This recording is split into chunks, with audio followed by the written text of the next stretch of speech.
खून की प्यास पार्ट 1।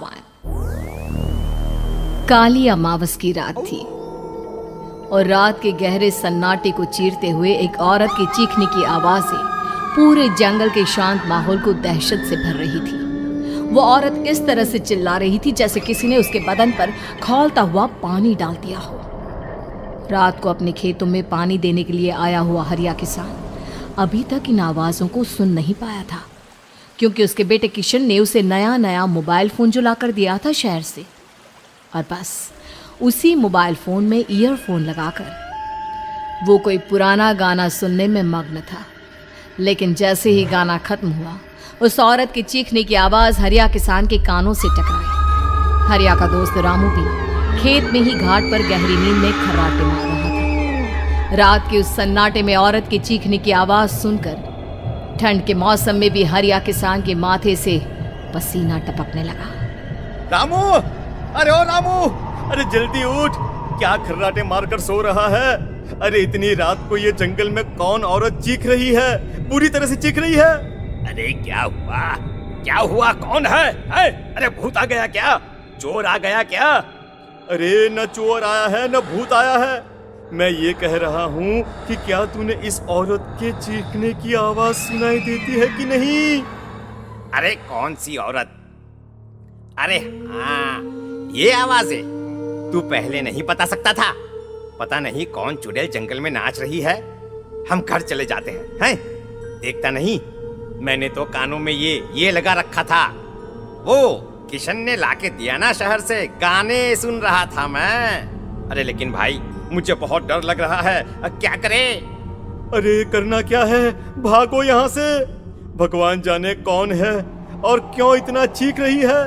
और उस औरत के चीखने की आवाजें और ज्यादा तेज होने लगी है।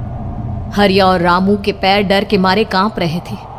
डर की वजह से ना वो वहां पर रुक पा रहे थे और ना ही अपनी जगह से आगे बढ़ पा रहे थे। तभी अचानक से सन्नाटा छा गया। सही मौका है, हमें यहाँ से निकल लेना चाहिए भैया। रामू और हरिया अपना गमछा उठाकर दबे पैरों जंगल के रास्ते से गांव की तरफ चलने लगे। गांव की ओर जाने वाला ये एक ही रास्ता था और आवाज भी उसी तरफ से आ रही थी। लेकिन अभी 2 मिनट पहले वो आवाज पूरी तरह बंद हो चुकी थी और जंगल में पहले जैसा सन्नाटा पसर चुका था। तभी अचानक से पेड़ों में किसी के चलने की सरसराहट रामू और हरिया को सुनाई दी। क्या तुमने कोई आवाज सुनी? हाँ यार, ऐसा लग रहा है कोई इस तरफ ही आ रहा है। और तभी अचानक सामने पेड़ से एक साया रामू और हरिया के सामने उल्टा आकर लटक गया। ये देखकर रामू और हरिया की चीख निकल गई। वो दोनों डर के मारे बेहोश हो गए। वो साया जमीन पर आकर खड़ा हुआ। उसने रामू और हरिया के बालों को पकड़कर खींचना शुरू कर दिया। अब तुम गांव वालों में से कोई जिंदा नहीं बचेगा। मैं तुम सबको ले जाकर उस गड्ढे के नीचे दफन कर दूंगी।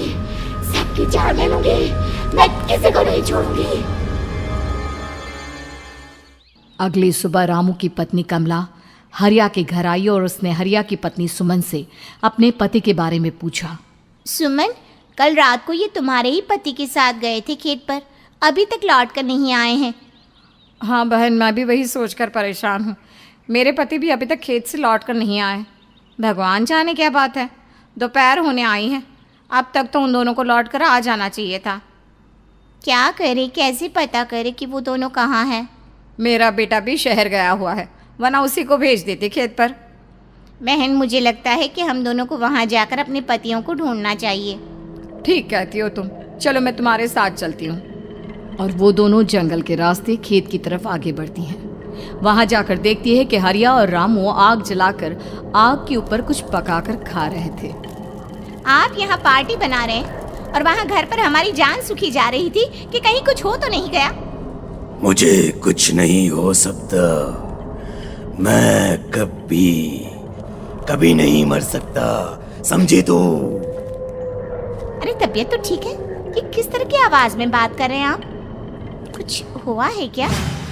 कुछ नहीं हुआ, बस जोरों की भूख लग रही थी, इसलिए खाना बनाकर खा रहे थे।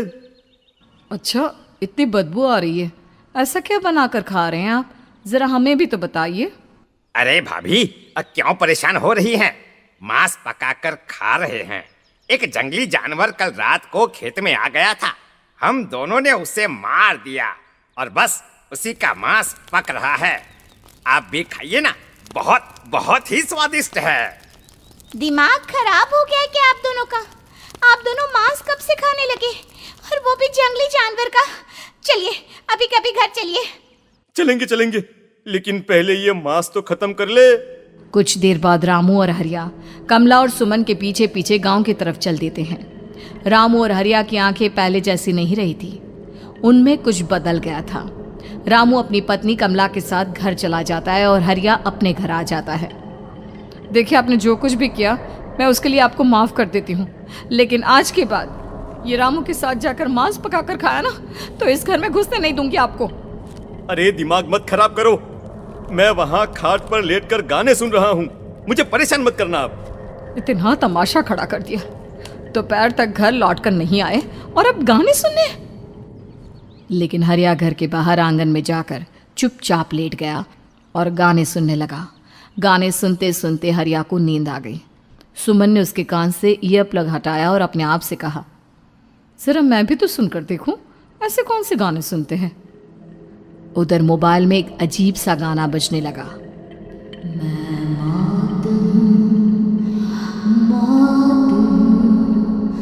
मौत जो पसरी है चारों, जो आएगी कहीं से निगल जाएगी सबको। मैं मौत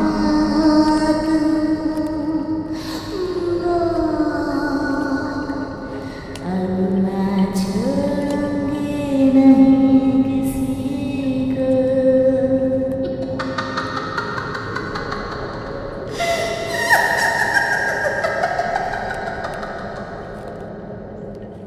सुमन ने घबराकर मोबाइल फोन दूर रख दिया।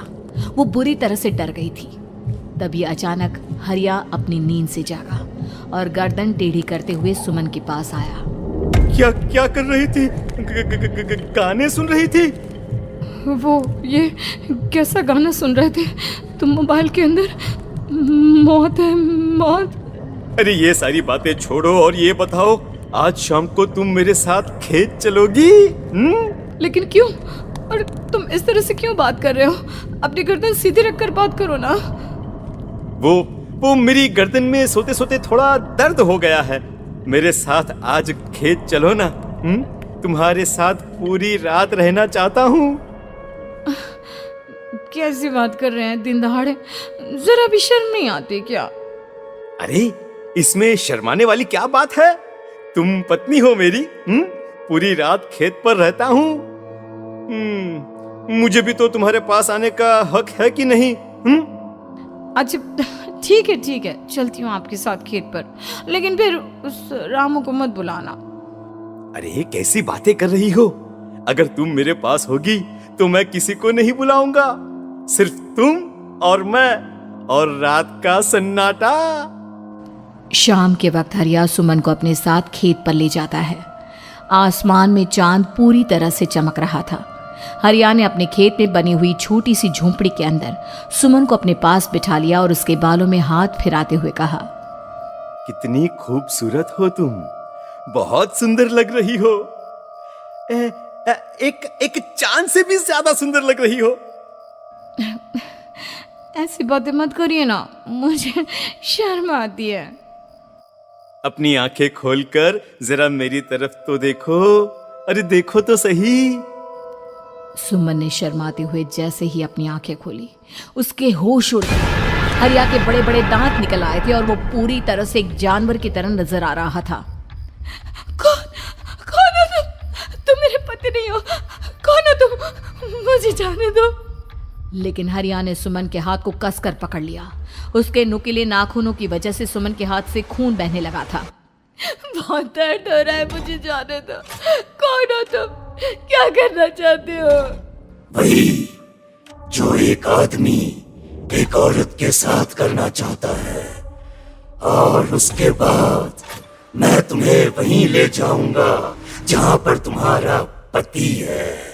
क्या मतलब? क्या कहना चाहते हो? कहाँ है मेरा पति? जंगल के बीचों बीच उबलते हुए पानी के तालाब में वहीं है तुम्हारा पति। चलो चलो, मैं तुम्हें उससे मिलवा देता हूँ, लेकिन उससे पहले तुम्हें मेरी प्यास बुझानी होगी। और इतना कहकर हरिया सुमन के ऊपर जानवरों की तरह टूट पड़ता है। आखिर कौन था वो जानवर, और क्या सुमन उसके शिकंजे से बचकर निकल पाई? जानने के लिए देखिए इस कहानी का अगला भाग।